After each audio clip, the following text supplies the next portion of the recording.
Como en la temporada pasada, te ofrecemos una manera muy sencilla de apoyar el contenido que realizamos en este podcast, y es a través de volverte uno de nuestros colaboradores a través de Patreon. Que digo yo que ya que colaboras con el cine español, pues colabora con el podcast de Esto También es Política. Claro, sí, es muy sencillo. Tú solamente te metes en patreon.com/esto también es política y ahí puedes donar pues el dinero que quieras. O sea, todo lo que dispongas no lo quieres dar, bienvenido es. Un eurillo, bienvenido es. Desde €1 en adelante, todo lo que quieras. Te metes en la página, analizas nuestros objetivos, nuestras recompensas, pues ya te lo piensas. Pero piénsatelo para bien, o sea, la consecuencia final es que por favor ayúdanos. Patreon.com/esto también es política. Entra ahí, lo miras, te lo piensas y nos dejas tu pequeño donativo para que podamos seguir creciendo con el podcast.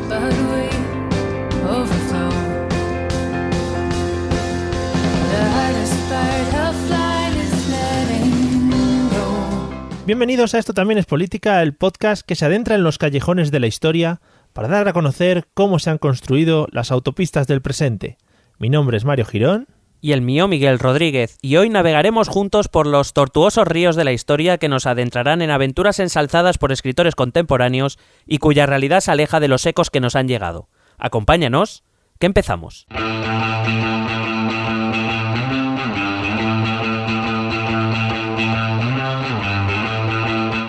Esto también es política. Hola amigos y amigas, bienvenidos al episodio número 55 de Esto También es Política, el podcast, bueno, pues yo diría espectacular, en el que te puedes enterar de pues, tanto de lo que comemos nosotros, por ejemplo, hasta de cosas que pasan en política internacional, que es un cambio bastante grande, y así pues te llevas esa información a tu casa, que nunca está de más. ¿Qué tal estás, Miguel? ¿Cómo vas? Pues bien, aquí, y a veces incluso me atrevería a añadir que hablamos de lo que hablan los personajes de la política internacional, de lo que comen los personajes de la política internacional, porque así somos nosotros. Efectivamente, nos gusta ahondar pues en lo que no hablan los demás, o sea, claro, las cosas de la calle, del pueblo. Lo que nos verdaderamente nos interesa, ¿no? Que es que ¿cuántas hamburguesas ha comido hoy Donald, por ejemplo? Hombre, mira la que se lió cuando Obama fue a comer la hamburguesa de Alpha Guys. Bueno, ya ahora tenemos Five Guys hasta... Claro, a ver, en la sopa, hablando de comida. Muy rica. Ay. Bueno, ¿qué tal has pasado la semana? ¿Todo bien? ¿Tranquilidad absoluta? Todo bien, todo correcto. ¿Y tú qué te alegras? Y yo que me alegro. Eso está muy bien porque podemos meter frases rollo millennial para atraer a otro tipo de público. Claro, que digan, uy, estos hablan igual que... ¿Cómo se llamaba este? Auronplay.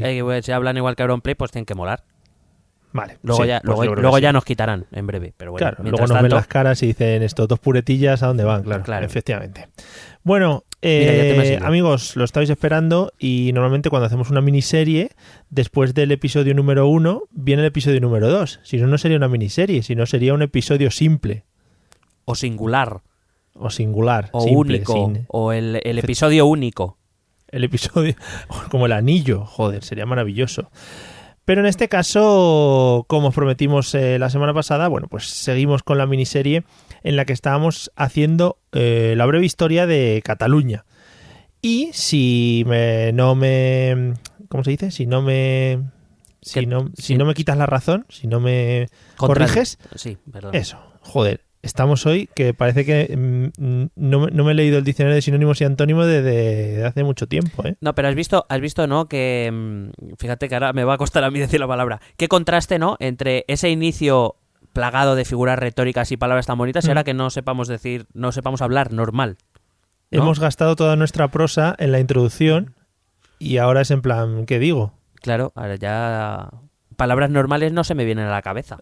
A mí no, es que ya no me salen palabras normales, solo hilar historias y de navegantes y cosas. Bueno, a lo que iba, que vamos a seguir con la breve historia de Cataluña y si no me corriges, creo que tendremos un episodio más, ¿no?, de esta miniserie. Pues sí, porque lo que vamos a hablar en este capítulo creo que es de mucha importancia, sobre todo aquello que se reclama desde el nacionalismo catalán. Muchas de las cosas que ocurren en esta época y pues me gustaría verlas con un poquito más de detenimiento. Prefiero que gastemos otro capítulo en terminar de explicar ya la última fase y dejar explicar bien esta parte de la historia de Cataluña, que como digo, aparte de muy interesante, es donde más se basa ese nacionalismo catalán para reclamar pues todo aquello que reclaman, desde quienes reclaman una identidad propia hasta quienes reclaman que Cataluña debería ser independiente. Bueno, pues en todo ese amplio abanico, pues vamos a ver qué encontramos. Pues fantástico por mi parte, porque luego estos 3 episodios ya los empaquetamos y los mandamos a universidades, colegios, y a partir de ahí que la gente vaya aprendiendo. Sí, y que empecemos a cobrar derechos por algo, ¿no? ¿O qué? Sí. Era la idea. Sí. Cuando te dedicas al podcasting es lo primero que piensas. En plan, ¿cuántos millones me voy a llevar de aquí a final de año? Sí. Y bueno, como todavía no acaba el año, pues guardamos la esperanza. Efectivamente. ¿Dónde nos quedamos el otro día? Si no recuerdo mal, algo de los Reyes Católicos. Efectivamente, habíamos casado ya a los Reyes Católicos. Uh-huh. Me hubiera gustado mucho estar en esa boda, ahora que dices que los hemos casado. Yo ejerciendo de cura o algo. ¿Tú de cura? Bueno, pues... Sí, tú imagínate. Pues yo preferiría no estar. Vale. Pues nada. Vale. Ya, no, sí, cada uno tiene sus gustos. Quiero decir, ya que vas tú, pues ¿para qué voy yo? Claro, luego ya te lo cuento yo. Salvo que o vamos a hacer un podcast desde la boda, porque claro. En directo de la boda de los Reyes Católicos, eso sí que lo peta. Bueno, pues empezamos con el ascenso de Fernando el Católico a la corona de Aragón, se convierte en rey de Aragón, y una de las primeras medidas que va a hacer Fernando el Católico, llevado también de la mano con Isabel en Castilla, va a ser la introducción en España de la Inquisición. Ese órgano que fabrica amigos y trata también a las personas desde años inmemoriales. Sí, uno de los órganos más recordados de nuestra historia, yo creo. Sí, de los demás, infausto, recuerdo. Infausto, ¿ves? Infausto me sale natural. Ahora, otra palabra no sabría decirte. Claro, mal recuerdo, por ejemplo, dices mal, esa palabra es que no es... Se queda como sosillo. Sí. Bueno, pues hay que recordar, o decir para quien no lo sepa, que esta Inquisición, esta Santa Inquisición, va a ser un órgano, un instrumento, que evidentemente es un instrumento religioso, pero que va a ser un instrumento de control político, que van a utilizar los Reyes Católicos en todo el territorio peninsular. ¿Por qué? Ya te expliqué en el episodio anterior que los diferentes territorios de la que podíamos considerar la monarquía hispánica, Castilla, Aragón, Valencia, Mallorca, Cataluña, tienen cada uno sus propios usos y costumbres, sus propias cortes, sus propias instituciones, lo cual hacía que si los Reyes Católicos pretendían llevar a cabo una acción que afectase a todos los reinos, pues era muy complicado, porque cuando una ley decía una cosa, probablemente la ley de otra parte del territorio pues diría algo contrario, con lo cual era muy, muy difícil conjugar derechos y obligaciones y leyes de todos estos diferentes reinos. Lo que va a ocurrir es que van a utilizar la Santa Inquisición, que es un tribunal eclesiástico, evidentemente, para una especie de policía política que va a poder actuar libremente en cualquiera de los reinos, porque allí no importan los usos y costumbres, no importan las leyes civiles y no importan las instituciones, porque la religión es universal, y allí donde se produce una falta a Dios, la Inquisición puede y debe actuar, independientemente de dónde ocurra. Sí, ¿esta Inquisición desde un principio surge tan cruel o tan radical como siempre nos han contado, o eso fue con el tiempo o dependiendo de las personas que estuviesen al cargo? No, viene a ser un poco una continuación de lo que ya se vivía a finales de la Edad Media, cuando se empieza cuando digamos el catolicismo está más asentado y se empieza a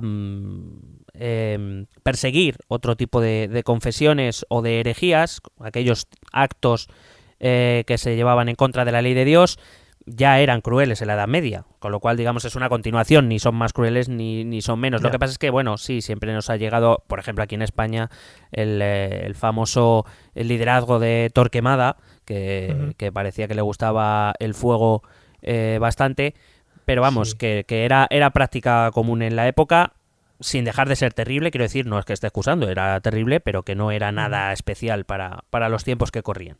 Sí, les iba un poquito la mandanga.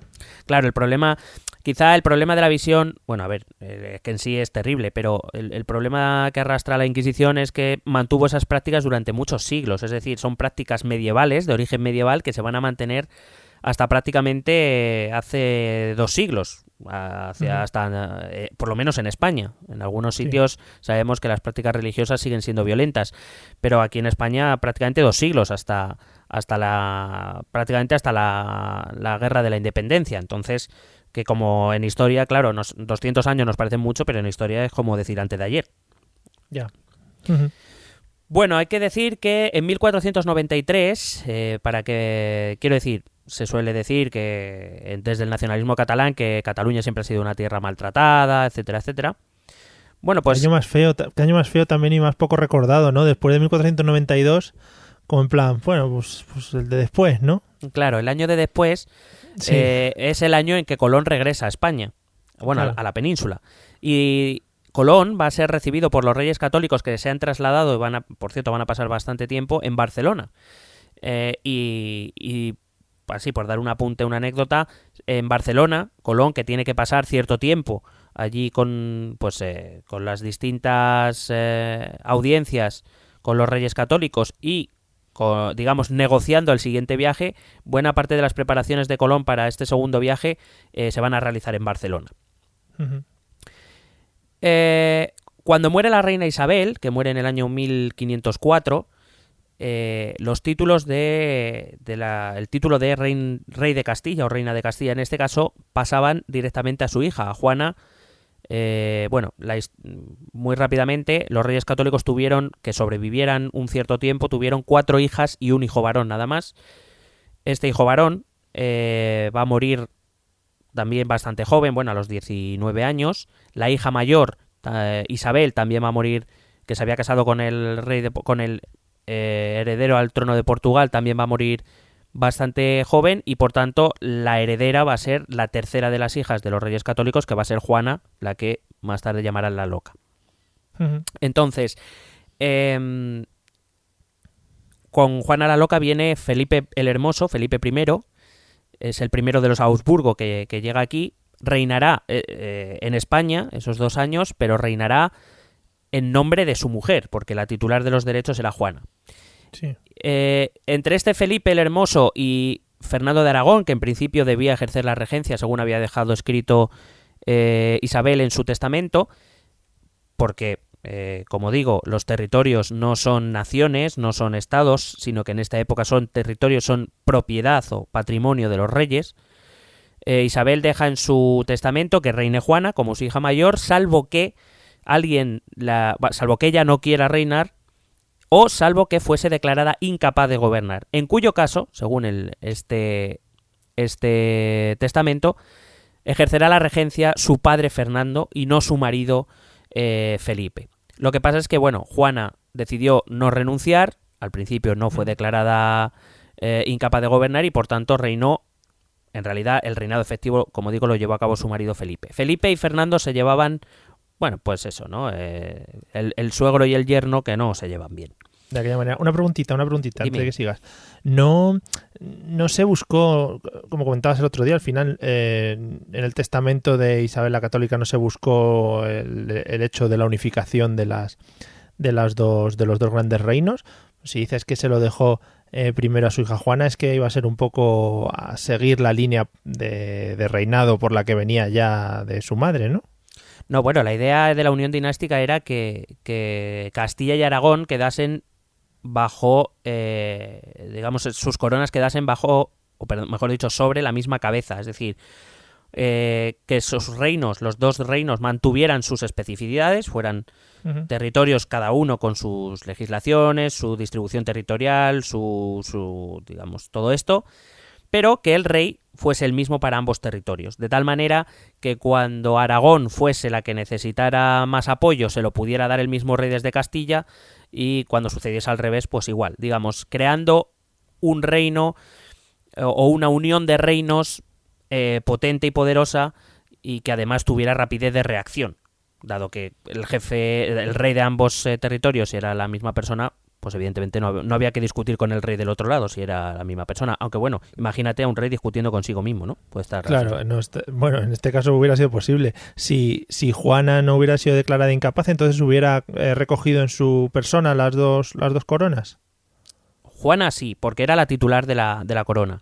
Es decir, Fernando lo único que podía hacer en ese caso era ejercer la regencia, es decir, gobernar en nombre de su hija hasta que el hijo mayor de Juana, Carlos, estuviese en edad de gobernar. Estamos hablando que cuando muere Isabel la Católica, Carlos me parece que tiene 4 años nada más.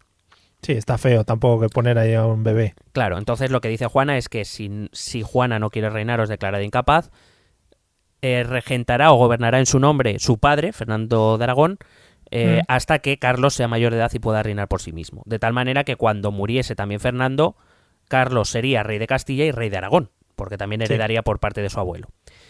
El problema es que te digo que Fernando y Felipe no se llevan nada bien. De hecho, Fernando se tiene que volver a Aragón porque Felipe le dice que allí no pinta nada. Así, ¿no? Como muy barrio bajero un poco él. Sí, como puede terminar cualquier cena de Nochevieja, de cualquier familia, entre cuñados y suegros, etcétera. Sí, pues acaba con Fernando en Aragón y al ver que su reino podía quedar en manos de su hija y por tanto e indirectamente en manos de Felipe, lo que va a hacer va a ser casarse de nuevo para buscar un heredero. Es decir, en ese momento se pone en riesgo esa unión dinástica. Fernando lo que piensa es, me voy a casar, voy a tener un hijo varón y si esto sigue como sigue, mi reino no pasará a Juana, sino pasará a mi nuevo heredero. Se casará con Germana de Foix, que es la sobrina del entonces rey de Francia. Lo que pasa es que tampoco va a tener un hijo varón, pero va a morir muy joven también, o sea que aunque se planteó esa posibilidad, tampoco la llevó a cabo. Y es verdad que Felipe va a morir muy temprano, en 1506, apenas 2 años después de llegar a España, Felipe va a morir. Dicen que tras jugar un partido de pelota sudaba tanto en Burgos, debía ser verano, porque si no... Sí. Que luego bebió agua muy fría que le habían traído de la montaña y que el colapso de temperatura le mató, aunque no hay quien trae teorías conspiranoicas del veneno y demás. Sí, en Burgos no hay ningún caso todavía recetado de sudor, o sea que no creo que fuera posible. Por eso, bueno, a lo mejor en agosto, ¿no? En algún día sí, pero... Bueno, sí, entonces, digamos, el fallo de los planes porque Germana de Foix no le da un hijo varón y el hecho de que Felipe muera tan pronto hace que Fernando regrese a Castilla para ser regente de Castilla y preparar ahora sí la unión dinástica sin la molesta presencia de Felipe. Hay que decir que el siglo XVI va a traer una recuperación demográfica bastante importante a nivel europeo, debido principalmente a la reducción de los casos de peste que se habían propagado sobre todo en los siglos XIV y principios del XV, y hay otras epidemias, no hay tantos conflictos bélicos como había habido hasta ahora.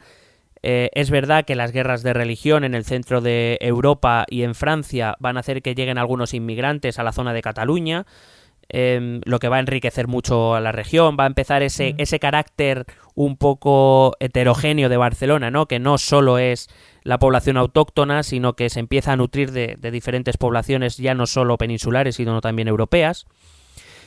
Va a enriquecer mucho a esta región, por supuesto. Cataluña es el paso entre Francia y España, es una región muy importante. Claro, y supongo que seguiría siendo un puerto importante de cara al Mediterráneo. Sí, es verdad que estuvo compitiendo con el puerto de Valencia mucho tiempo, pero nunca dejó de ser un puerto importante, evidentemente. Es un tiempo en el que a nivel europeo se empieza a crecer esa clase social que vamos a llamar burguesía, ese estamento social que se va a enriquecer con el comercio, y en Cataluña pues es una clase, esta burguesía que va a ser pujante, de momento pequeña, pero pujante, que va a llegar incluso a tener negocios propios de catalanes en las Islas Canarias, por ejemplo. Es cierto que la casa de contratación, te hablaba con el descubrimiento de América, la corona decide que la corona decide que todos los negocios que se vayan a realizar con el nuevo continente tienen que pasar obligatoriamente por la casa de contratación, que se la van a otorgar a Sevilla. Es decir, todo aquel que quiera comerciar con América tiene que hacerlo a través de esta casa de contratación. Casa de contratación, por supuesto, que se quedará con un porcentaje. Claro. Entonces, es verdad, siempre se ha quejado mucho el nacionalismo catalán, que en esta época, pues claro, se le dio el monopolio a Sevilla y se prohibió, bueno, alguno te dice que se prohibió a los catalanes comerciar con América. No es del todo cierto, es verdad que el monopolio se lo dio a Sevilla, pero los catalanes podían comerciar perfectamente con América, solo que no lo podían hacer directamente, tenía que pasar por esta casa de contratación. Pero vamos, los catalanes, como los valencianos, como, todos, claro. como los aragoneses o como los castellanos que no estaban en Sevilla, vaya. Pero existen reivindicaciones por parte del nacionalismo actual contra la casa de contratación de Sevilla o pidiendo dinero que se dio en esos tiempos o algo de ese estilo. No es tanto una reclamación como una justificación de ese argumento por el cual Castilla o España siempre han intentado perjudicar al comercio catalán o a Cataluña como territorio, favoreciendo a Castilla siempre. ¿Vale? Es esa idea en la cual, pues bueno, este es uno de los argumentos que entre tú y yo, pues me parece bastante débil, un argumento bastante débil, pero bueno. Claro, por lo que entiendo es una simple regulación para todo el territorio español para que tampoco se fuera de las manos el tema de hacer negocios con América. No es tanto que no se vaya de las manos como por el hecho de tener controlado lo que entraba y lo que salía de América para poder cobrar los impuestos correspondientes, evidentemente. Ya. Pero a esta... a ver cómo te explico esto. Sí. Hay una cosa que no se cuenta respecto a esto, y es que cuando este sector nacionalista se queja de esto, lo que no se cuenta es que en este momento Cataluña, que está saliendo, si te acuerdas, en el otro capítulo te hablaba que habían vivido un siglo XV bastante complicado, con epidemias, con crisis económicas, que había empobrecido mucho la región. Lo que nadie cuenta es que sobre todo en esa primera mitad del siglo XVI, Cataluña, el poder marítimo de Cataluña está muy reducido precisamente por esta crisis. No será hasta cuando empieza a recobrarse económicamente cuando Cataluña volverá a ser la potencia marítima que había sido a mediados de la Edad Media, cuando llegó, si te acuerdas, te dije que había conquistado o que había pasado por Mallorca, por Sicilia y que había llegado hasta Grecia. Sí. Pero esto había desaparecido en el siglo XV y se tenía que reconstruir, o sea que Cataluña tampoco estaba en condiciones de por su cuenta empezar un monopolio comercial con América. Aparte que entre nosotros parece más lógico situar ese monopolio en la salida al Atlántico que no en la otra punta del Mediterráneo. Sí, tiene bastante más sentido, por lo menos más accesible, sí.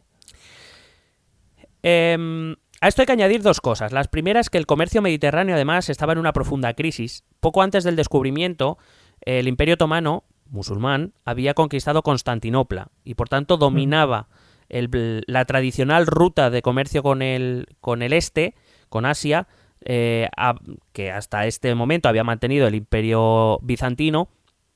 A partir de ahora va a estar controlado por los musulmanes, con lo cual ese trayecto por tierra y que luego atravesaba el Mediterráneo iba a ser más complicado. De hecho, las grandes exploraciones del finales del XV o del siglo XV y del siglo XVI vienen precisamente por eso. Los portugueses y los españoles quieren llegar a esos comercios asiáticos por otras rutas que no sean pasar por territorio musulmán. Los portugueses lo harán rodeando África, llegando a India, rodeando el continente, y los españoles llegarán pues navegando directamente hacia el oeste. Y esa es la idea. Y por eso, a partir del siglo XV y principalmente a partir del siglo XVI, el Mediterráneo va a ir perdiendo importancia poco a poco y lo irá ganando el Océano Atlántico. Porque el comercio por el Mediterráneo se hace cada vez más complicado. Por otro lado, el auge castellano, debido precisamente al descubrimiento de América, recuerdo que el descubrimiento de América es patrocinado por Castilla, ni por Cataluña, ni por Aragón, ni por Mallorca, ni por Valencia. Es decir, quien suelta la mosca es Castilla. Sí. Con lo cual, entonces, parece lógico que quien más se beneficie del descubrimiento y de la conquista sean los castellanos. Que entonces, cuando Colón iba a dar parte a los Reyes Católicos, al final ahí la que cortaba el bacalao era Isabel. Sí, bueno, a ver, Isabel, Fernando, tanto monta, sí. Pero sí, claro, Isabel en realidad la reina de América cuando se descubre, la reina de los nuevos territorios conquistados es Isabel, no es Fernando. Lo que pasa es que volvemos a repetir, luego llegará Carlos y será rey de Castilla y será rey de Aragón. Pero los territorios americanos repito, es una unión dinástica, no una unión territorial. Los posesiones americanas pertenecen a Castilla. Ujú. Por mucho que el rey de Castilla y el rey de Aragón sean el mismo. Ya. Es curioso también cómo con la llegada al trono de Carlos V se producen tanto en Castilla como en los reinos de Valencia y de Mallorca revueltas señoriales en contra de este Carlos V y revueltas antiseñoriales. Que pretenden incluso que se maneja la idea en ambos, son las famosas guerras de las comunidades y de las germanías, Ujú. donde se baraja la idea, donde se maneja la idea de desbancar, de destronar a Carlos V. No le quieren como rey. Sin embargo, en Cataluña, allí nadie protesta. Ya. Es decir, las revueltas en esta época, y es algo que repetí bastante o que dije en el primer capítulo y que repetiré también en este, las revueltas suelen ser por bien defender unos privilegios que alguien te quiere quitar, bien por conseguir unos privilegios que alguien no te concede. No es una cuestión territorial, no es una cuestión sentimental, no es una cuestión nacional ni patriótica. Eso, siguen sin tener el nacionalismo todavía del que se habla y que es el que están reclamando ahora mismo los actuales nacionalistas, ¿no? Claro, es que esa revisión histórica es una revisión histórica basada en lo que unos señores decidieron reinterpretar la historia desde su particular punto de vista en el siglo XIX. Uh-huh. Pero la historia en el siglo XVI no conocía de naciones, ni de estados, ni de nada de este tipo. No. Si bien es cierto que no se va a dar una unión bajo un mismo estado, es decir, eso que ya podemos conocer como España, con unas leyes unificadas, con un sistema territorial más centralizado, eso no va a ocurrir hasta el siglo XVIII, cuando llega Felipe V. Tampoco es menos cierto que Carlos será el primer rey que asuma, que se considere rey de Castilla, de Aragón, de Navarra y de las Indias. Es decir, es el primero que va a llevar a cabo lo que habían pensado con la unión dinástica. Por fin se va a juntar en Carlos. Carlos va a ser el rey de todo eso. Pero eso no va a querer decir que que Cataluña y Aragón sean lo mismo, porque no lo son. El predominio castellano es prácticamente, es prácticamente en todos los ámbitos que podamos comparar entre los diferentes reinos, hará inevitable el hecho de que, digamos, el resto de territorios peninsulares entre comillas, se castellanicen un poco. Es decir, lo que está aportando ahora mismo Castilla a la monarquía hispánica, a la monarquía de Carlos V, es muchísimo más de lo que están aportando el resto de territorios. Por tanto, eso digo que parece inevitable que Castilla, dentro de todos los territorios peninsulares, se convierta en la hegemónica. Y que, por ejemplo, en esta época, las élites, hablo de las élites catalanas, entre otras, igual que las élites aragonesas o valencianas o mallorquinas, empiecen a aceptar el castellano como lengua propia de las élites. Porque los negocios están en Castilla. Están en América, pero América pertenece a Castilla. Porque el poder está en Castilla. No es una lengua de colonización, como se ha dicho, es una lengua de poder, que sí que lo es, pero que las élites de toda la corona de Aragón aceptarán porque les interesa. Pero no hubo ningún tipo de imposición. No, de hecho, incluso en Cataluña, o en Aragón o en Mallorca, el castellano era símbolo de distinción, es decir, de quien habla castellano, digamos, es un personaje distinguido, un personaje con posibles, un personaje que participa activamente de las élites de la sociedad a la que perteneciera. Pero no hay ni imposición. Sí, no hay imposición porque recuerdo... Claro, y que no hay imposición porque recuerdo que en el siglo XVI no hay programas de educación gratuitos ni de educación pública. Eso no existía. O sea, no hay manera. Dime. ¿Qué es lo que te iba a decir? Esto es como si ahora tú quieres negociar de manera global a través del mundo, pues sabes que te vas a tener que manejar un poco con el inglés, que es más o menos el lenguaje de los negocios que estamos utilizando. En ese caso sería el castellano, pues si te interesa negociar tienes que tirar con las herramientas que puedas. Exactamente. Hoy el inglés es la lengua que tienes que aprender aparte de la tuya para poder manejarte en muchos de los campos o ámbitos a los que te quieras o puedas dedicar. Y no es que Estados Unidos haya venido y nos haya obligado, es que lo hemos ido aceptando porque el dominio la hegemonía que tenía Estados Unidos o que tiene Estados Unidos sobre el mundo occidental, pues es claro. Y entonces su lengua se convierte en dominante no solo porque sea su lengua, sino porque los demás aceptamos que esa es la lengua de digamos, del territorio hegemónico. Pero no ha venido, que yo sepa, el ejército estadounidense aquí a España a apuntarnos con pistolas a decir que habláis inglés o fuera. No. Y tampoco supongo que no hubo persecución a gente que hablase en catalán, porque eso seguía estando en otros niveles de la sociedad. No, claro, pero es que el catalán, que se quedó como lengua propia de las clases populares, no digo que las élites no hablaran catalán, claro, conocían el catalán, evidentemente. Pero sí, entre élites hablaban en castellano, se convirtió en la lengua común. Y con las clases populares catalanas que hablaban en catalán, pues es que pero es que no hablaba nadie con ellos. O sea, no sé cómo decirte. Es que quienes se relacionaban entre sí de los distintos territorios eran las élites, no las clases populares. Ya. Bueno, como parte de la instauración de lo que conocemos como Estado moderno y de las monarquías autoritarias, las Cortes, una de las medidas... la Edad Moderna es básicamente la etapa en la que pasamos de ser unos reyes que dependen en gran parte del resto de nobles a ser reyes autoritarios primero y absolutos después. Es decir, que van a empezar a concentrar los poderes en sus personas. Uh-huh. En este tiempo, las Cortes, incluidas las catalanas, serán convocadas cada vez en menos ocasiones y cada vez con un mayor lapso de tiempo entre ellas.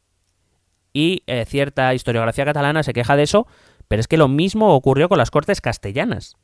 Yeah. Digo, y las aragonesas y las valencianas, digo, por no repetir todo el rato lo mismo, pero me refiero, como siempre el agravio es con Castilla, podemos decirlo, pues... Es decir, que quizá los mismos argumentos que están planteando los nacionalistas a los que te refieres los podría plantear un tío de Soria, diciendo, oye, es que las Cortes que me representan dejaron de existir o dejaron de entrar en el juego de la organización del Estado, de las coronas. Claro, no es que dejaran de existir, porque, repito, no es una unión territorial, pero, claro, el rey va a ir acumulando poderes y cada vez las va a convocar menos porque va a gobernar sin necesidad de apoyarse en las Cortes, cosa que sí que habían necesitado hacer los reyes medievales.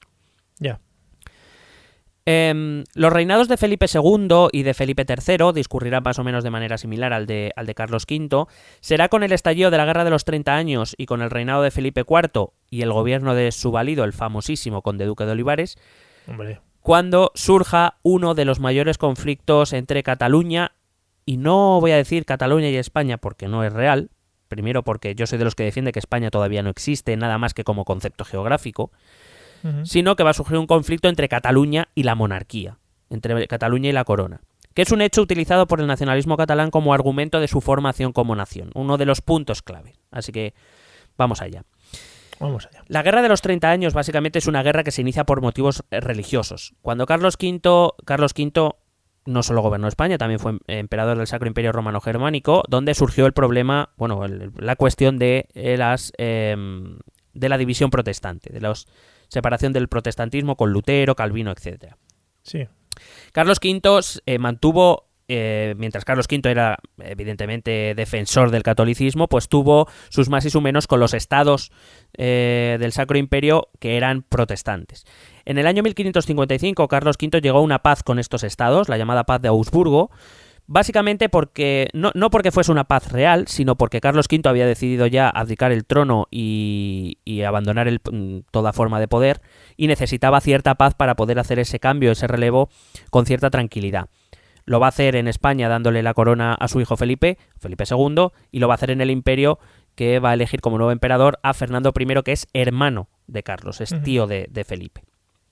Bueno, sin embargo, como digo, esta paz no era una paz verdadera, sino, por decirlo de algún modo, era un tiempo muerto que poco a poco se fue terminando. Los estados católicos, principalmente Austria, y los estados protestantes, pues fueron teniendo sus rencillas cada vez mayores. Al mismo tiempo, España va a tener un problema en uno de sus territorios que se iba a mantener bajo el gobierno de Felipe, que es la zona de Flandes.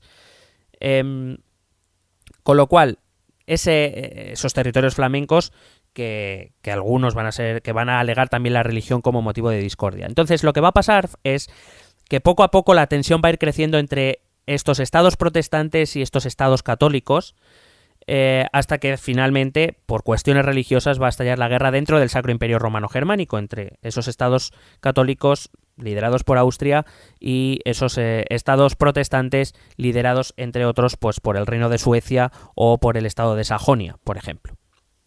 En cualquier caso, lo que digo es que esa guerra que empieza dentro del Sacro Imperio se va a convertir en una guerra a nivel europeo cuando evidentemente España, que está también gobernada por familia Habsburgo, es verdad que las líneas se separan, la línea de los Habsburgo comienza la rama austriaca y la rama española, pero son de la misma familia. Entonces España, que es defensora, por supuesto, los reyes de España tienen el título de reyes católicos, van a apoyar a Austria, mientras que los estados protestantes van a recibir la inesperada ayuda de Francia, a quien le interesa debilitar, evidentemente, tanto a Austria como a España para erigirse ellos como gran potencia. Bueno, la entrada de España en esta guerra de los 30 años lo que va a suponer es la necesidad de recaudar más impuestos, porque hay que financiar la guerra, evidentemente. Dado que hasta ese momento la mayor carga fiscal, la mayor parte de la carga fiscal del reino la había llevado Castilla, porque evidentemente también era la que más ingresos generaba. Claro, esto era una desventaja, es que evidentemente Castilla era la que soportaba con sus impuestos toda la acción real. Por otro lado, le otorgaba la hegemonía sobre el resto de territorios peninsulares, evidentemente.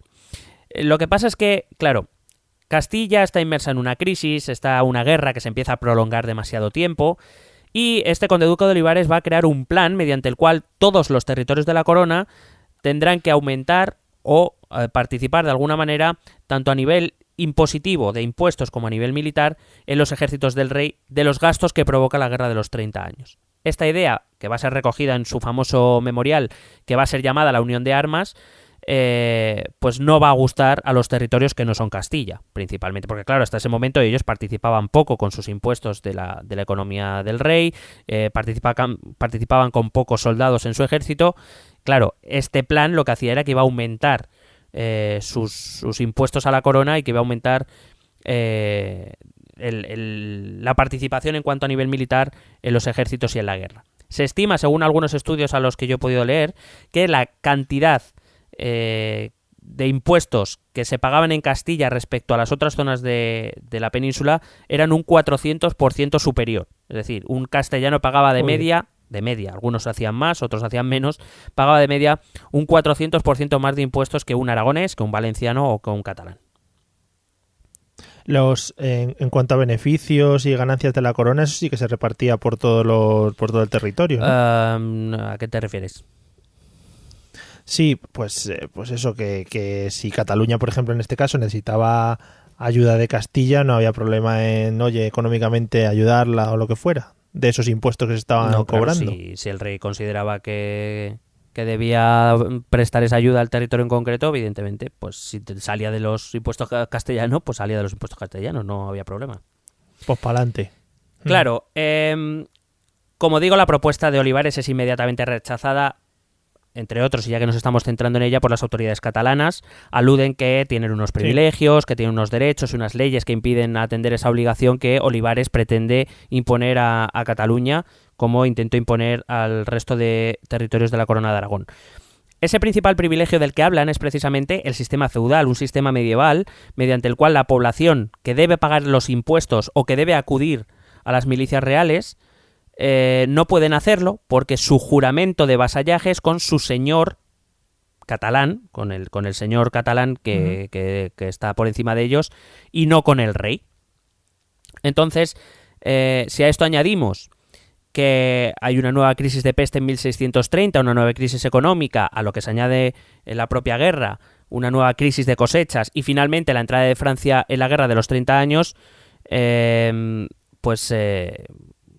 básicamente, por decirlo, sobre todo esa entrada de Francia en la guerra va a convertir Cataluña en un escenario de batalla, porque la frontera de España y Francia, o de la península y Francia, era evidentemente Cataluña.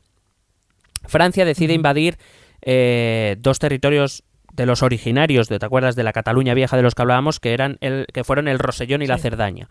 Para que nos hagamos una idea, y a quien le guste la historia sabrá de lo que hablo, es como el Rosellón y la Cerdaña han sido un tema de litigio entre España o Cataluña y Francia durante siglos, igual que lo ha sido la Alsacia y la Lorena entre Francia y Alemania, y ha provocado muchas guerras este tema.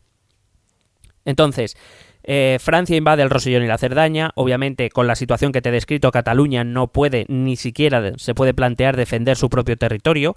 Los señores catalanes no están en condiciones. Por tanto, lo que se hace es para defender los territorios invadidos. Aprovechando la estancia de este ejército en Cataluña, Olivares aprovechará de nuevo para presionar a los señores catalanes para que aporten dinero y hombres al ejército, viendo que si no fuese por Castilla, pues ¿qué sería de ellos, no? Que menos... Claro, ahí ya viéndole la boca al Claro, lobo, lo que quizá pasa es que, un poquito más de presión. a pesar de tener parte de su territorio invadido por el ejército francés, digamos que ver el ejército castellano en sus propias tierras, a los señores catalanes esto no les va a gustar. Porque se sienten, entre comillas, se sienten invadidos. Hay que recordar que, por ejemplo, cuando Fernando de Aragón llega a Castilla, Fernando es tratado como un extranjero. Le llaman el aragonés, como si ahora nosotros llamásemos al rey, pues yo qué sé, el japonés, yo qué sé. Era como de otro sitio. Sí. Y eso pues no se siente muy cómodo. La nobleza castellana se vuelve a negar a participar económica y militarmente en la guerra de los 30 años. Entonces, si a esto añadimos que evidentemente España, con todos los frentes abiertos que tiene la guerra de los 30 años, no puede hacer frente económicamente para pagar a todos los ejércitos, a todos los mercenarios que están dentro de su ejército, lo que va a ocurrir es que el ejército castellano que está instalado en Cataluña va a empezar a llevar a cabo abusos sobre la población civil catalana. Desde arrebatarles las cosechas o sus bienes hasta otras cosas incluso aún peores, si es que estas ya eran malas, como pues violaciones o matanzas incluso. Digamos que la situación llega hasta tal extremo que la población catalana llegará a un momento que harta se levantará contra este ejército castellano. Es una revuelta antimilitar. Lo digo porque se parece que se quiere ver como una revuelta nacional, una revuelta, ¿no?, de orgullo patrio, y es una revuelta que primero es antimilitar, que viene a atacar todo lo que representa ese ejército, que es el poder real, básicamente. No están contentos con la acción del rey que les ha metido en la guerra de los 30 años, que han convertido prácticamente Cataluña en un territorio de batalla cuando ellos ni siquiera se pueden defender por sí mismos. Que será cuando los campesinos catalanes, los payesos catalanes, los famosos segadors, entren en Barcelona, abran las prisiones políticas, el virrey, es decir, la persona que gobierna en Cataluña cuando el rey no está allí, en nombre del rey, es asesinado, pero es asesinado no con gritos de Visca Cataluña o Visca Cataluña Jure, no, es asesinado, según se recoge en las crónicas de la época, con gritos de muera el mal gobierno. Es decir, es una revuelta en contra del poder real y no es una revuelta contra España, que ni siquiera, repito, la idea de España también es una idea un poco ficticia, no es una revuelta de ese tipo. Sí, al final es por incomodidad, no por el hecho de querer destacar como una autonomía o como un estado libre. Claro, es el nacionalismo catalán, la historiografía esta revisionista catalana, va a llamar este día, el día que es asesinado el virrey. Con el virrey mueren 12 personas más, creo recordar, 12 o 13, no recuerdo muy bien, pero bueno. Esa historiografía catalana revisionista del siglo XIX lo va a llamar el corpus de sangre. Que digo yo, que a ver, que 14 muertes son 14 muertes, no digo que no, pero que en esta época 14 muertes era... no sé, era... el día a día. Sí, como salir por la noche un fin de semana en una zona un pelín peligrosa, ¿sabes? Claro que con la de gente que debía morir en el frente de batalla, pues igual 14 no era un número muy reseñable. Claro, pero lo que me refiero es que este corpus de sangre que se habla mucho ahora, en la época, la verdad es que no fue una fecha a la que se le diera excesiva importancia, más allá evidentemente de la muerte del virrey, no, que aunque hubo incidentes graves y violentos, no fueron, para los cánones de la época, no fue un hecho excesivamente cruel ni cruento. Vamos, que por esas mismas fechas ocurrieron cosas peores en otras partes del mundo, pero con diferencia. Pero es lo que tiene esa creación mítica, ¿no?, de figuras, de nombres que exaltan, ¿no?, el corpus de sangre, como si, yo qué sé, como si hubieran tirado una bomba atómica en Cataluña, básicamente. Sí, bueno, al final supongo que también tendrán que buscar referentes fuertes para poder defender las ideas que ellos intentan estar defendiendo ahora. No, a ver, ellos hacen una cosa que hacen todos los nacionalismos, que es crear a partir de mitos o realidades deformadas, digamos, unos hitos, ¿no? de creación de esa nación, Sí. porque si no, repito, yo tampoco quiero engañar a nadie, ¿eh? Yo soy un ferviente contrario al nacionalismo.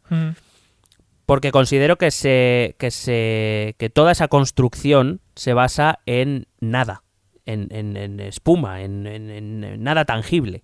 Ya. Es decir, es una cuestión... me saldrá la palabra. Es una cuestión intelectual, ¿no? De decir, Sí. Está muy bien todo esto que me cuentas, pero se basa en pocas realidades o en realidades deformadas. Lo que pasa es que, bueno, el nacionalismo funciona bien, en general, y todos los nacionalismos se basan en estos hitos, ¿no? Que se buscan en el pasado. De hecho, todos se crean en el siglo XIX, la época del romanticismo, donde se añora, donde todo tiempo pasado fue siempre mejor, Sí. donde la vida actual es una mierda y hay que buscar en el pasado para buscarle sentido a las cosas. Y todos los nacionalismos surgen ahí por algo, se bucea, ¿no? En la historia propia y, digamos, pues eso, se deforma a conveniencia. El presidente de la Generalitat en este momento va a ser un tal Pau Clarís, o Pau Clarís, no tengo muy claro Sí, cómo es. Clarís, Si ¿no? algún... Clarís. Que- Venga, Y sí. hasta ahí mi imitación de hoy, gracias. Y este Pau Clarís, claro, una vez ha habido esta revuelta contra el ejército que estaba sentado en Cataluña, evidentemente el rey va a poner en marcha, Olivares va a poner en marcha otro ejército que va a ir a Cataluña, evidentemente, no puede permitir lo que está sucediendo. Entonces, este Pau Clarís va a desviar, digamos, va a iniciar contactos con Luis XIII de Francia. Se busca... porque este es un momento en que la historiografía catalana habla de la independencia, la primera independencia, o bueno, la primera o la segunda, depende de que le preguntes, pero bueno, la independencia, en estos momentos Cataluña se va a convertir en un estado independiente. La realidad es que este Pau Clarís, o Clarís, lo que va a buscar no va a ser la independencia, va a ser dejar de ser dependiente de España para ser dependiente de Francia. Ya. Es decir, lo que se busca es la dependencia, no la independencia, la dependencia de quien más privilegios le asegure para su territorio o para, bueno, ni siquiera para su territorio, en ese caso para su ciudad. Claro, al final supongo que en esa época no es igual que ahora si por lo que sea Cataluña declarase una independencia, tendría bastante solidez como para, a ver si me explico, podría más o menos caminar sola, digo, más o menos. No, en este momento dices. Claro, no, digo actualmente. Si se hiciera actualmente, pues digo, bueno, pues hay ya formadas unos sistemas, la sociedad está más o menos organizada, pero claro, en el momento en el que estamos hablando, nadie se podría suponer o nadie querría andar sola teniendo a los dos gigantes, a Francia y al Reino de Castilla ahí al lado, ¿sabes? Como que al final te van a comer. No, claro, evidentemente aquí Cataluña no tenía ninguna opción de andar sola porque tarde o temprano, vamos, por mucho que quisiera, tarde o temprano o bien Francia o bien la monarquía hispánica la recuperaría para sus territorios porque evidentemente eran muy superiores en todos los ámbitos. De hecho, es verdad, esto es una cosa que es literalmente verdad pero que también se tergiversa. El 16 de enero de 1641 se proclama que Cataluña es una república independiente bajo la protección de Francia. Claro, todo esto mientras el nuevo ejército de Felipe IV Sí. está avanzando hacia Cataluña. Lo que le va a decir Francia es, no te calientes. Si tú quieres que yo te proteja, tú tienes que ser parte de Francia. Claro. Y este Pau Clarís va a aceptar, porque no le queda otra, pero entre otras cosas porque si no, cuando llegue el ejército de Felipe IV, si no hay alguien que proteja, si no está el ejército francés, pues el destrozo que va a hacer el ejército de Felipe IV iba a ser pequeño. Claro. Vamos, acorde con los usos y costumbres de la época. Sí. Bueno, pues esta primera independencia acabará en apenas un tiempo que no llega ni a ser república independiente, evidentemente, con que Luis XIII de Francia es proclamado conde de Barcelona. Mira. Digo, por lo de la independencia, lo digo. Sí. Durante 12 años... Bastante durante 12 años independiente se ve, sí. Sí. Durante 12 años Cataluña estuvo apartada de España pero estuvo bajo el dominio y la protección francesa. Muchos nobles catalanes retornaron a Castilla al ver que los nobles que empezaron a hacerse cargo del gobierno catalán no eran los nobles catalanes, sino eran nobles franceses, Claro. evidentemente. El desencanto catalán es evidente por el centralismo francés. Además, se van a un país tremendamente centralista que la obligaba a comprar productos franceses, Ujú.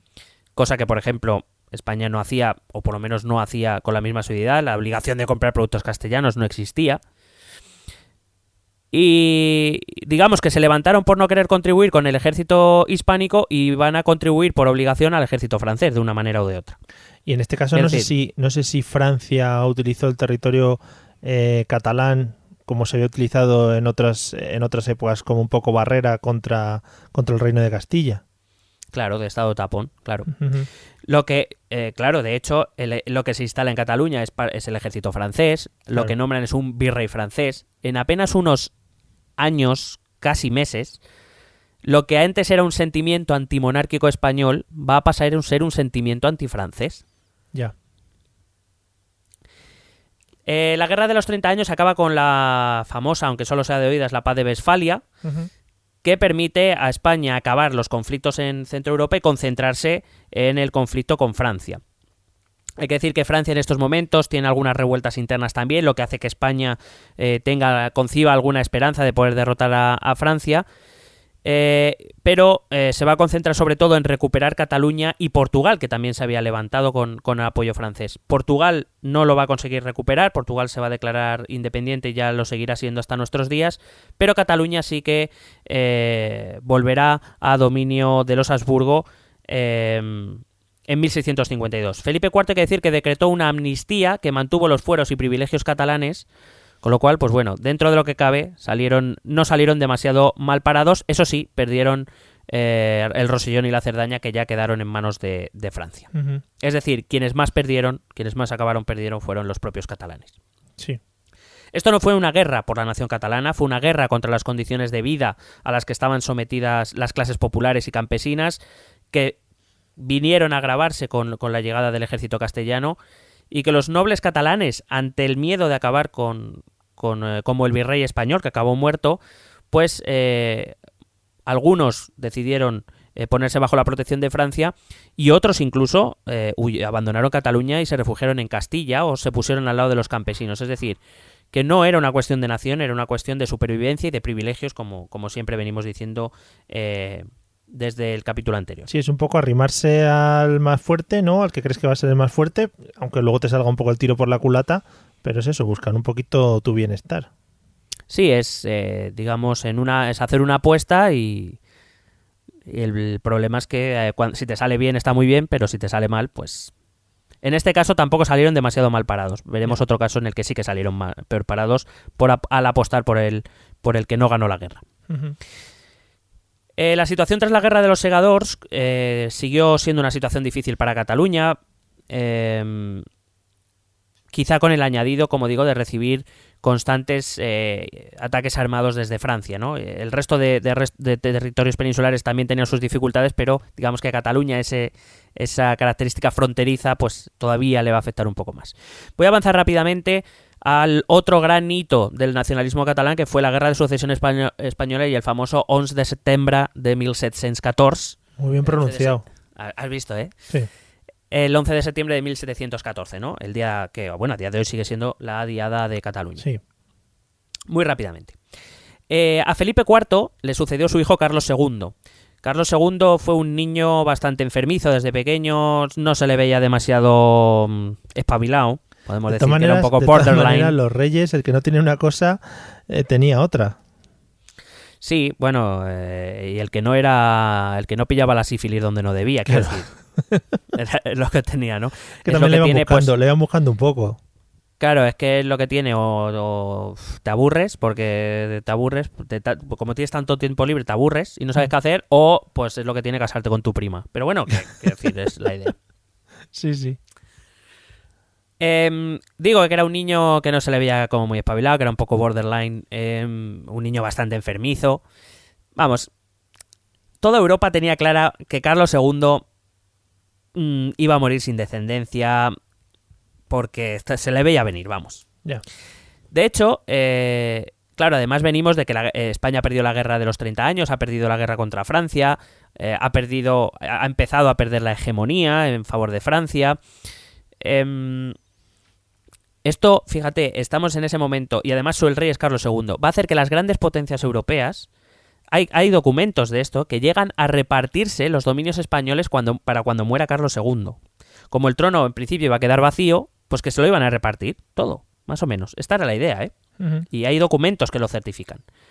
No contaron con que Carlos II, aunque hay que pensar que no fue Carlos II, sino que fue alguien que le metió la idea en la cabeza, que murió en el año 1700, efectivamente sin descendientes, dejaría escrito en su testamento a quién le dejaba el trono de España, que fue a Felipe d'Anjou, era el nieto de Luis XIV de Francia, Sí. y a su vez nieto de María Teresa de Austria.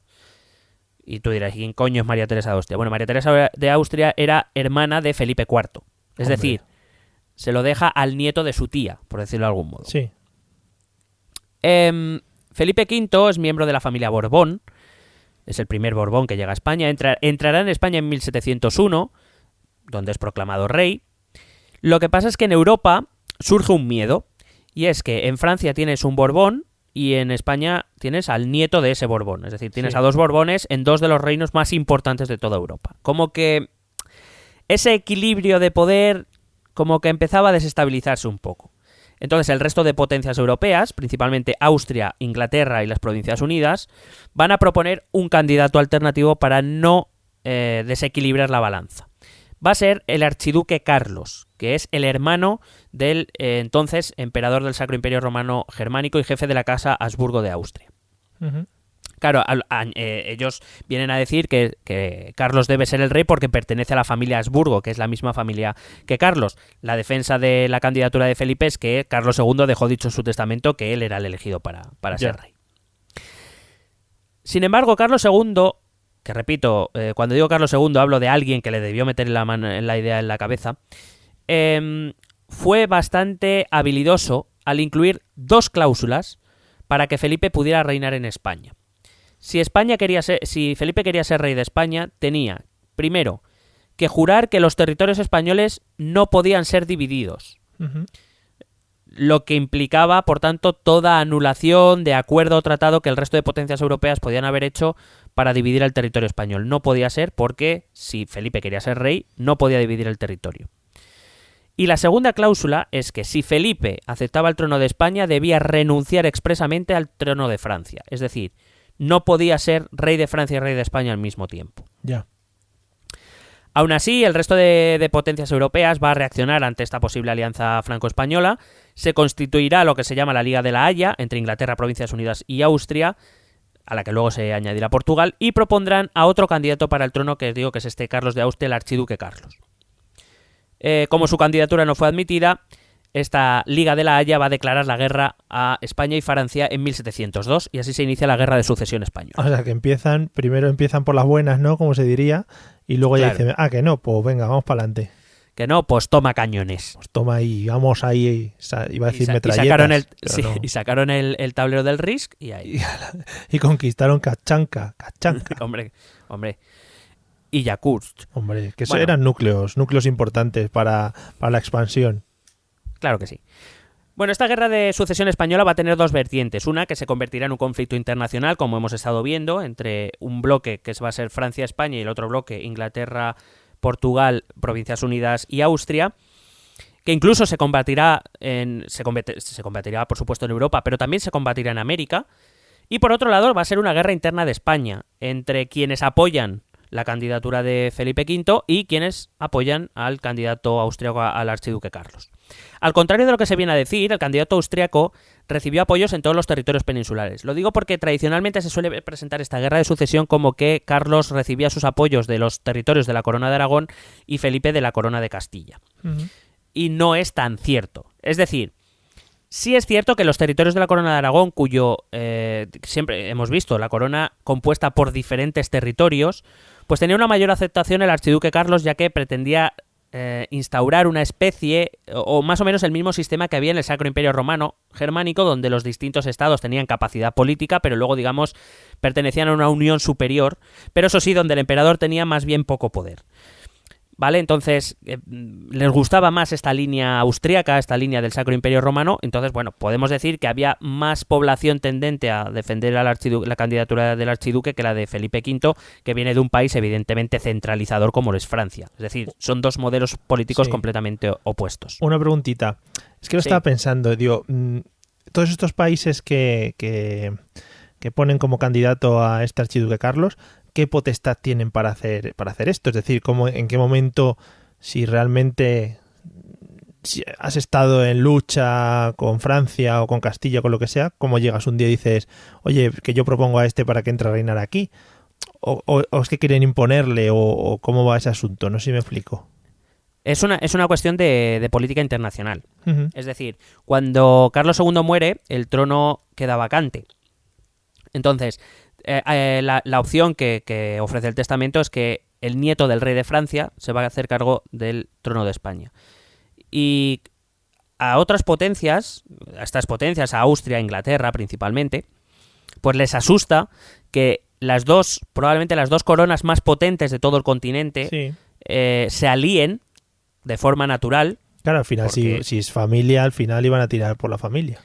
Claro, entonces, no es que lo vayan a tratar de imponer, lo que hacen es buscar un candidato que pueda ser creíble, es decir, no van a decir, mira, que acabo de coger al vecino del cuarto que pueda ser rey de España. No, evidentemente van a buscar un candidato que pertenezca a la familia Habsburgo, que es decir, la misma familia a la que pertenecía Carlos II, y digamos, presentan su candidatura basándose en la idea de que a un Habsburgo le debe suceder un Habsburgo y no un Borbón. Uh-huh. Evidentemente la candidatura de Felipe V ya no es solo porque Carlos II lo ponga en su testamento, es que, como digo, era nieto de una hermana de Felipe IV, es decir, siempre por eso todas las casas reales están emparentadas, porque siempre puede llegar el caso que en algún momento falle la descendencia en algún trono y haya que ocuparlo, y evidentemente si lo puede ocupar alguien de tu línea, pues mucho mejor. Sí, nosotros aquí Froilán todavía está ahí, o sea que todavía puede entrar. Y creo que el conde Lequio todavía está por ahí también. Claro. Qué guapo.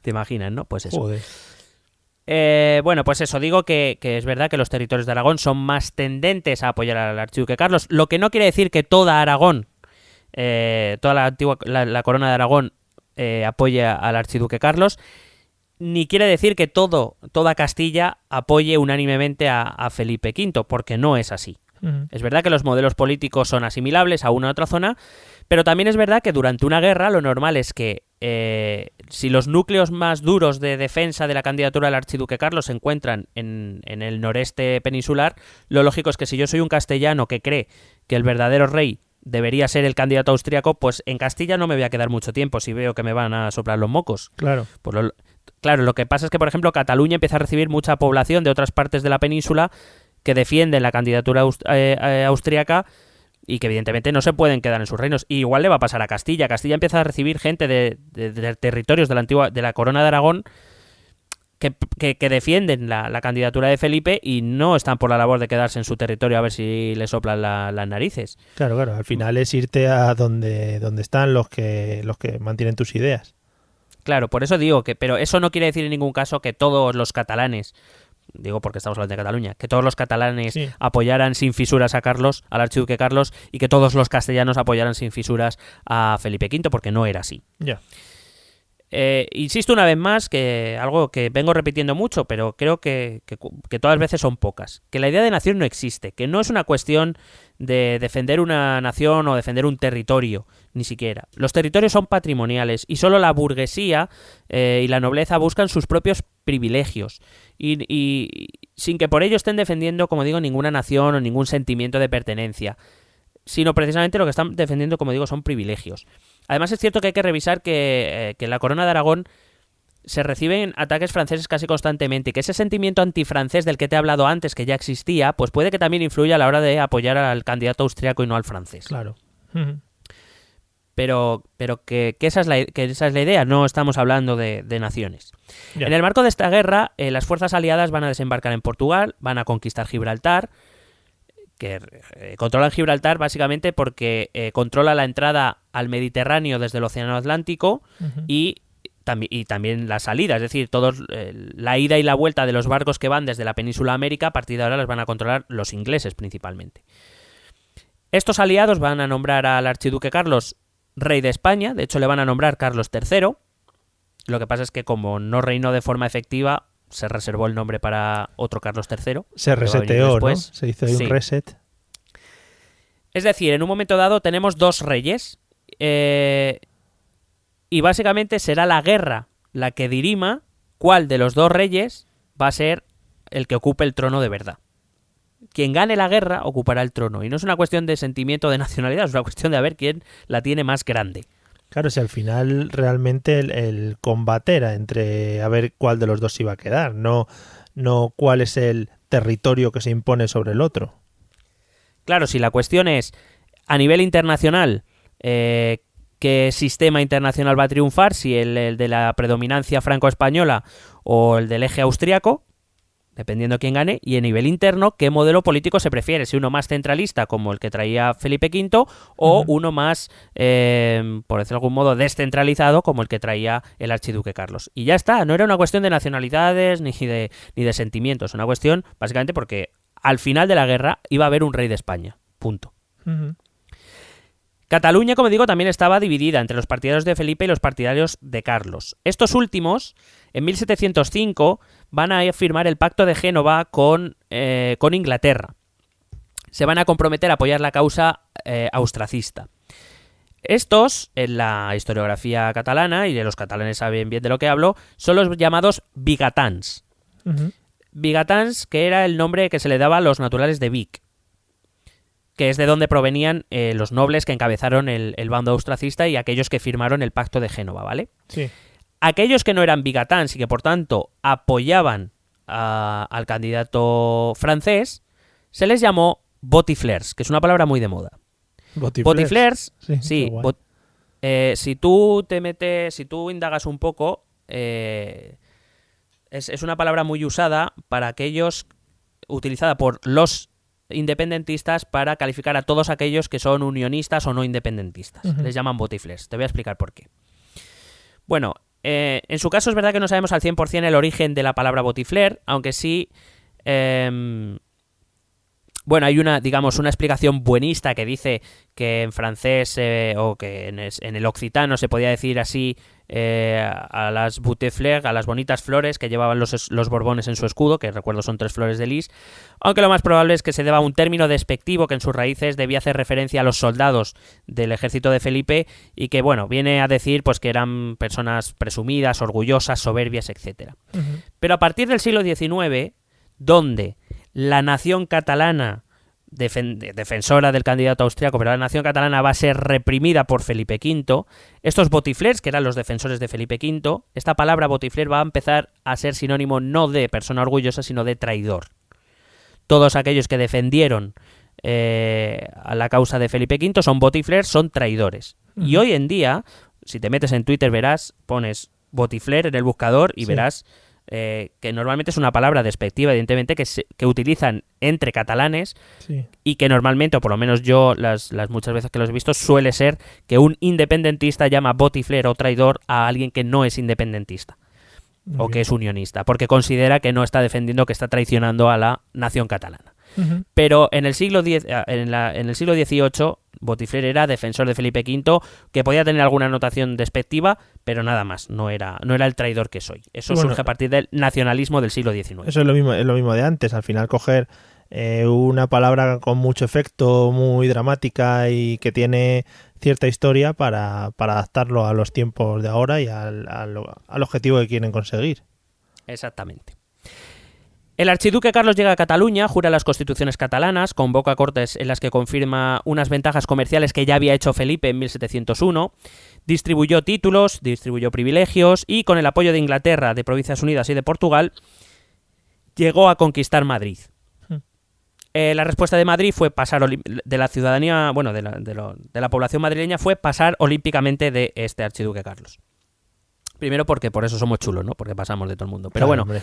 Aparte de eso, probablemente es fruto de la ignorancia y de la confusión, porque claro, ten en cuenta que unos años antes había venido un tal Felipe, habían dicho que era el rey de España, y ahora de repente viene un tal Carlos y dice que es el rey de España también. Y es como, vamos a ver si os aclaráis vosotros y luego ya nos lo explicáis. Claro. De hecho, mi anotación es: la gente se queda todo loca. Claro, es que al final yo supongo que la gente, el tema de... Es lo que hablábamos el otro día, estaría más preocupada de sobrevivir que del simple hecho de quién es el rey que tengo por encima o qué va a pasar con la corona. Claro, y que además no había Twitter ni periódicos ni nada, o sea, que cada uno se enteraba como podía y si se enteraba. Uh-huh. Bueno, tras recuperar, Felipe V consigue recuperar Madrid, y las tropas borbónicas y las tropas austracistas se enfrentarán en la decisiva batalla de Almansa en 1707. En esta batalla el bando austracista estaba compuesto principalmente, fíjate el dato, por fuerzas austriacas, portuguesas e inglesas. Si había fuerzas catalanas, desde luego eran muy minoritarias, porque yo no las he encontrado. No puedo negar que las hubiera, porque evidentemente no conocía a todos los soldados que había allí, pero desde luego si las había eran muy minoritarias. Claro, al final es lo que hablábamos antes, cuando se rebelan contra el ejército que manda Castilla, ellos tampoco tienen, o cuando se unen a Francia, ellos tampoco tienen un ejército muy potente como para defenderse, no lo tendrán ahora tampoco. No lo tienen. Pero bueno, en ciertos momentos sí que han participado con tropas. De hecho, cuando hagamos el último capítulo veremos que también eso va a ser uno de los motivos de algunos de los episodios trágicos de la historia contemporánea de Cataluña y de España, por otro lado. Bueno, la batalla es vencida por los ejércitos de Felipe V, lo que le abre la reconquista, digamos, o la recuperación de los territorios de Aragón y de Valencia. Debido a lo que Felipe evidentemente consideró una traición, porque Felipe se consideraba el rey legítimo, entre otras cosas, porque el rey anterior lo había designado. Felipe consideró esto una traición, algo que en Francia jamás pasaría, y Felipe decidió quitarle los fueros a Aragón y a Valencia por ser traidores. Y esto era un mensaje para el resto de territorios que se siguieran resistiendo a su reinado, entre los cuales estaba Cataluña, evidentemente. Es decir, no fue en ningún caso un problema exclusivamente catalán, como nos quieren hacer ver, que muchas veces nos presentan esto como si fuera, es que Felipe V fue por Cataluña. No, es que le hizo lo mismo a Aragón y a Valencia. Claro. Siempre se argumenta que la pérdida de fueros catalanes era una medida centralizadora y represora, que el reino de Castilla fue contra Cataluña, y no, fue una medida represora que Felipe V tomó contra todos aquellos territorios que mostraron simpatía y apoyo por un candidato que no era él. Claro, y de la misma manera, si el archiduque Carlos se hubiera impuesto en la batalla de Almansa, no hubiera sido una victoria de Cataluña contra Castilla, hubiera sido una victoria de Aragón, Cataluña, Comunidad Valenciana, etcétera, o por lo menos las zonas o los territorios asociados o aliados a este archiduque contra Castilla, que era contra lo que estaba luchando. Sí, y ni siquiera hubiese sido una victoria de Inglaterra, de Austria, claro, y de Provincias Unidas, más que de estos territorios. Quiero decir que estas medidas represoras, evidentemente, no podemos mirarla con los mismos ojos que tenemos ahora, porque no era la misma mentalidad la que había en el siglo XVIII que la que hay ahora.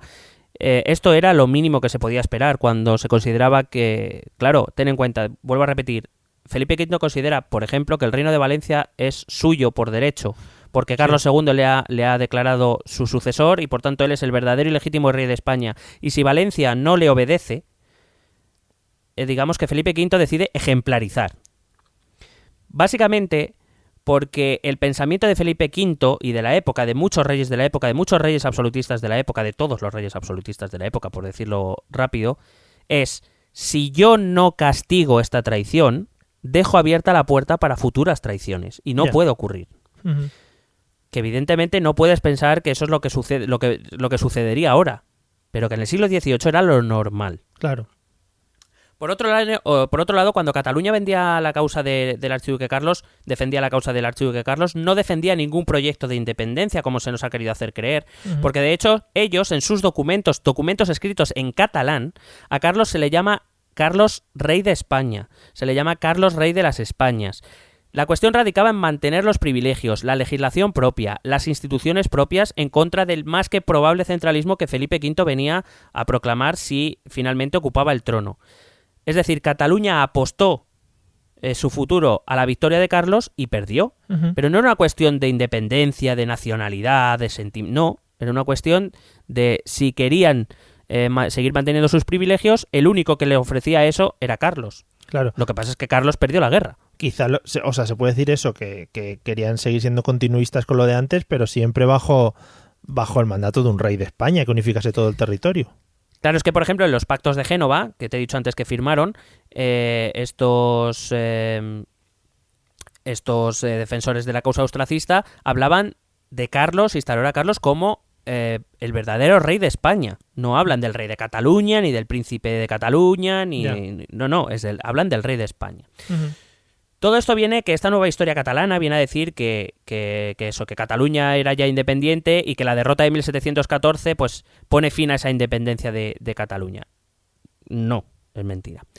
Quiero decir, sinceramente, es que no tengo además ni idea de dónde puede surgir esta imaginación. Todo el tiempo en Cataluña que se defiende a Carlos como candidato se hace como rey de España, en ningún caso como rey o conde de Barcelona, en ningún caso como gobernante de un territorio independiente llamado Cataluña. En ningún caso. O por lo menos yo no lo conozco, y si alguien lo conoce me gustaría que me lo hiciera saber. Además sería una mala estrategia por su parte dejarse denominar de esa manera si lo que quería conseguir era una victoria más grande. Eso, digamos que le está localizando demasiado ahí en Barcelona o en Cataluña para no poder optar, digamos, luego a la conquista de Castilla. Claro, y aparte de todo eso, digo, es que tampoco, yo por lo menos no conozco fuentes que llevan a pensar esta situación por una razón. Mira, es curioso que digan esto porque cuando Carlos es nombrado rey como Carlos III, en Barcelona se acuña moneda con la efigie de Carlos que pone Carlos III, rey de España. Sí. Monedas que se acuñan en Barcelona, en la Barcelona que defiende la candidatura del rey austriaco. Sí. Monedas que, para los que visitéis Madrid o para los que viváis en Madrid, podéis ir a ver a la Fábrica Nacional de Moneda y Timbre, tienen un museo y podéis ver las monedas de Carlos III, rey de España. En algunas medallas incluso se habla de Carlos III, rey de España y libertador de Barcelona. Algo que, por cierto, nunca se ha contado, pero Carlos tomó Barcelona a sangre y fuego, exactamente como va a hacer en 1714 Felipe V. Lo que pasa es que, bueno, Felipe V es un ataque a la nacionalidad catalana y, bueno, pues y cometió las mismas crueldades que se cometieron cuando Carlos consiguió tomar Barcelona. Sí, a ver, yo supongo que en la época ninguna de las tomas o luchas serían amables, irían todos igual. Sí, pero que me refiero que... Ya, que uno la destaca más que otras. Claro, que la honestidad debería hacer que cuentes todas las cosas y no solo las que te interesan y además las que te interesan las deformas. Yeah. Entonces, no sé, me parece un poco así feote.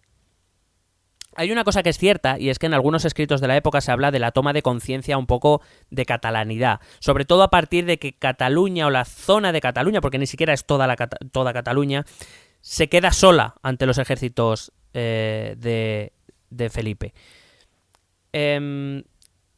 Evidentemente es una cuestión de un proceso histórico, pero no es solo ese proceso histórico, no es solo que estamos viendo, no es solo la cuestión cultural, la cuestión política o la cuestión lingüística, sino también precisamente debido a eso, ¿no? A que Cataluña se queda como la última isla que defiende la candidatura del rey austriaco y no de Felipe.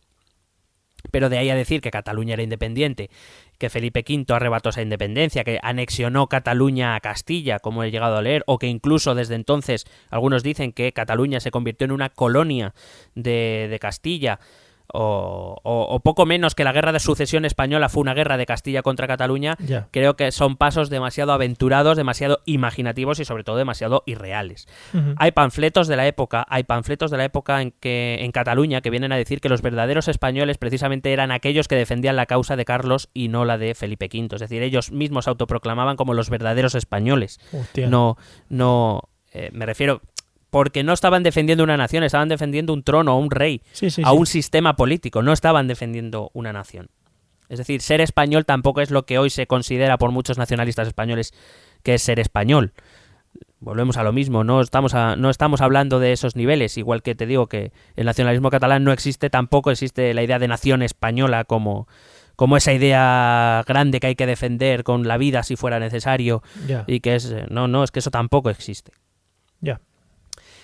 Mientras Felipe conquistaba buena parte de Cataluña entre 1708 y 1711, el conflicto europeo va a cambiar radicalmente de sentido cuando el emperador del Sacro Imperio Romano Germánico muere sin descendencia y la corona imperial es otorgada a su hermano, que como he dicho antes es este archiduque Carlos, que estaba aquí peleando por el trono español.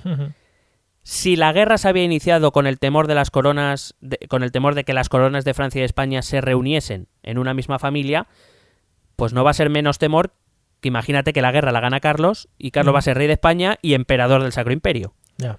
Es decir, el peligro vuelve a existir también con el segundo candidato. Por otra parte, el propio archiduque, con lo cual eso va a hacer que Inglaterra y Provincias Unidas principalmente y Portugal van a decir, bueno, lo mismo ya no nos interesa tanto esta guerra. Claro. Esto unido al hecho de que, evidentemente, al ser nombrado emperador el archiduque Carlos, pues más o menos ya se va a sentir satisfecho, ya no necesita el trono de España, ya va a ser emperador del Sacro Imperio Romano Germánico. Por cierto, que este emperador se va a ir en secreto de Cataluña. Va a abandonar Cataluña, a lo jibiri. Esto, unido al hecho de que se llevaban ya 11-12 años de guerra, que siempre es agotador, hace que estos países, Inglaterra y Provincias Unidas, no vean ya con tan malos ojos que Felipe ocupe el trono de España.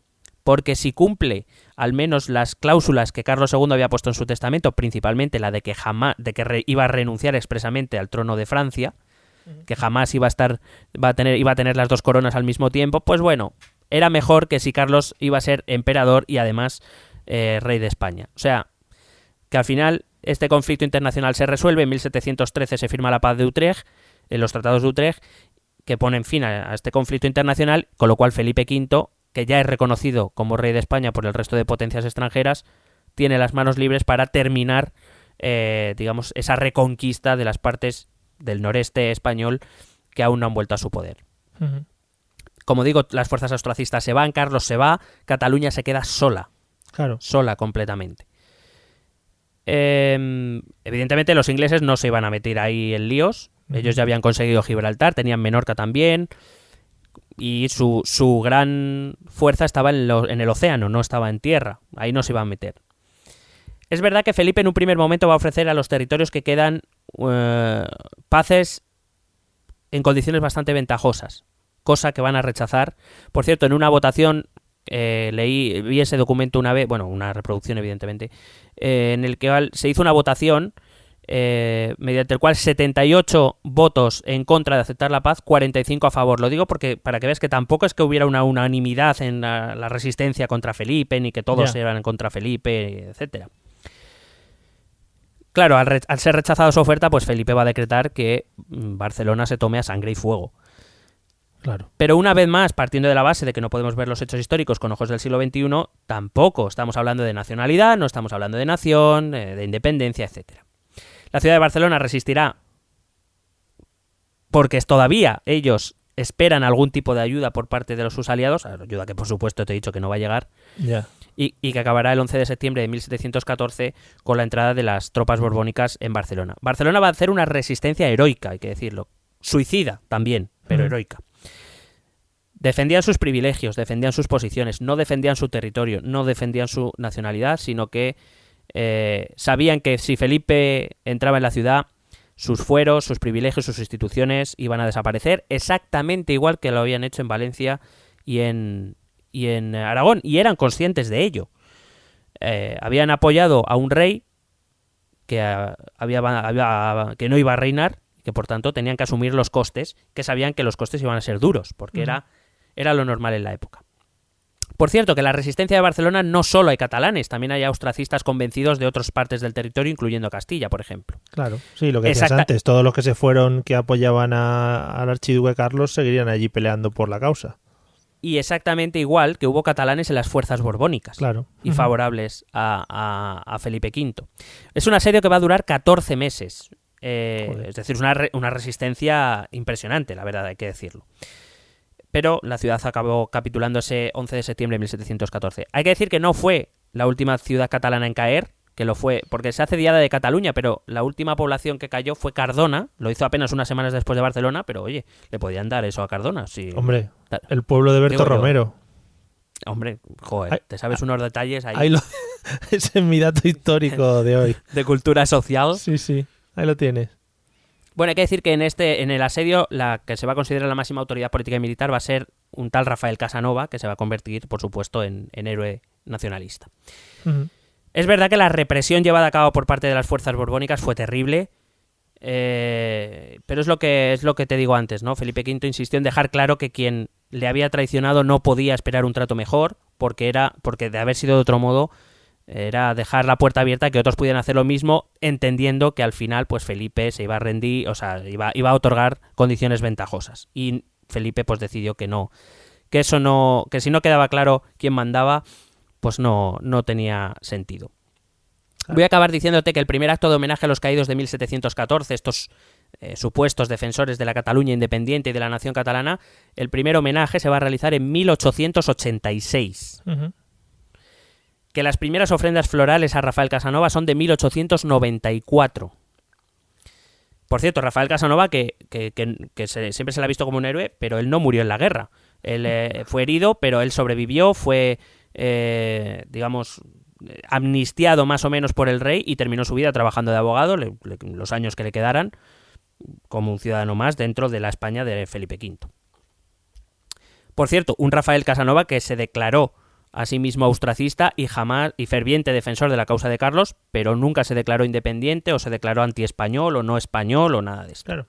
No, si al final es que lo que yo estoy entendiendo es que los dos frentes tenían el mismo objetivo, que al final era que se impusiesen sus ideas dentro del territorio español o sus formas de gobierno, sistemas de gobierno. Pero con esto lo que te quiero decir es que en ningún caso eran ideas de nacionalidad, de patria entendida, pues ese sentimiento de compartir una cultura y una lengua diferente o sentirte diferente a otro. No era eso, si es que no tenía nada que ver. Al final los dos bandos luchaban por España, ¿no? En su manera de entender claro. España en aquel momento sí. Claro, es decir, luchar por España era luchar por un rey que gobernara bien los territorios, no era otra cosa. Sí. A partir de 1913 se le sumó un nuevo homenaje. Quiero decir, esto todo lo podemos ver en las diadas de la actualidad. Uh-huh. Lo de la ofrenda floral a Casanova, la ofrenda floral y todo esto. Y a partir de 1913 se le sumó el homenaje ante lo que se conoce como el Fosar de las Moreras, que es donde se supone que se enterraron a los héroes caídos en defensa de la patria catalana en 1714, es lo que ellos dicen, que por cierto los últimos estudios apuntan que ahí era una fosa común donde se enterró a todo el que estaba muerto, fuese defensor o atacante. Ya. Pero bueno, digamos, el nacionalismo se lo apropió desde 1913 y hoy es parte de las celebraciones de la Diada, donde se va a homenajear a los caídos en 1714, evidentemente a los caídos considerados defensores de la nación catalana. No creo que en 1714 estuvieran como para ir separando a los muertos justo después del asedio a Barcelona. No, y que tampoco había medios. El ADN, ¿no? Bueno, para claro. identificarlos. Sí. Pues por eso digo que esa ofrenda al Fosar de las Moreras entiendo que debería ser a lo mejor a todos los caídos en la batalla de Barcelona, pero bueno, ellos hablan solo de los defensores, pero digo que según los últimos estudios ahí es una fosa común, o sea que no es. Y a todo esto hay que añadir que el canto de los segadors viene de ahora, era un canto pero los segadors había sido en 1640, o sea, estamos haciendo un totum revolutum aquí muy rico. Bueno, lo hacemos nosotros, ¿no? Lo hizo el nacionalismo catalán de finales del siglo XIX, principios del XX. Entonces, si te parece, pues lo dejamos aquí y ya completamos en otro capítulo lo que nos queda hasta la actualidad. Fenomenal, pues entonces nos quedamos en la Diada de 1714 y de ahí seguiremos hacia adelante, que nos quedan unos cuantos añitos.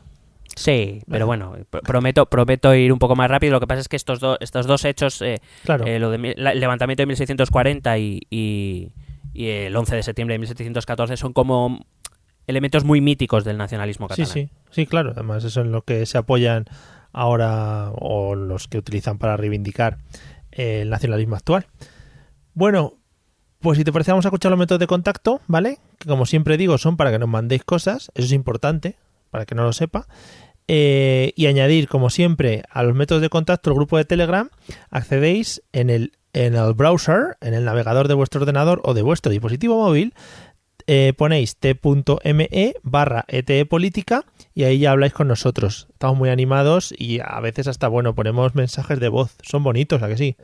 Sí, y algunas veces incluso GIFs. Joder, los GIFs son maravillosos. A mí me encantan. Y pasaros porque estamos intentando organizar el 80 cumpleaños del Rey Emérito, ¿no? Sí, bueno, le estamos montando una party que no... como sabemos que no nos escucha, pues no nos estamos desvelando nada, pero va a ser una sorpresa muy buena. Muy buena, con paellas, elefantes, bueno, un poquito de todo. Vamos a escuchar esos métodos de contacto. ¿Quieres preguntarnos algo? ¿Proponernos algún tema? ¿Exponernos tu opinión? Ponte en contacto con nosotros. Es muy fácil. Envíanos un correo electrónico a esta dirección. Esto también es política@gmail.com. También puedes escribirnos en nuestra página de Facebook, Esto también es política, o en nuestra cuenta de Twitter, @etepolítica. O si lo prefieres, visita nuestro blog, estotambiénespolitica.wordpress.com. Recuerda que puedes suscribirte a nuestro canal de YouTube y si quieres charlar con nosotros directamente, únete a nuestro grupo de Telegram. Busca el enlace en nuestras redes sociales. Porque tú también formas parte de Esto también es política. Bueno, pues hasta aquí el maravilloso episodio de hoy en el que hemos ido desgranando un poquito la historia de Cataluña, sobre todo, como hemos dicho siempre, para entender qué es lo que está pasando ahora o qué reivindican los nacionalismos actuales. ¿Qué tal? ¿Cómo lo estás viendo?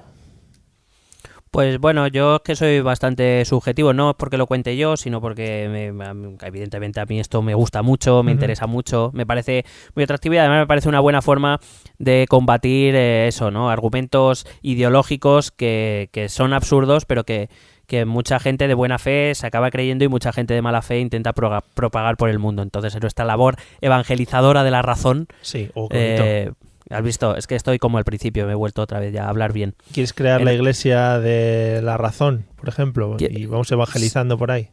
Me parecería necesario. Sin eso quitar, sin eso, quiero decir, sin desprestigiar la parte espiritual del ser humano, me refiero.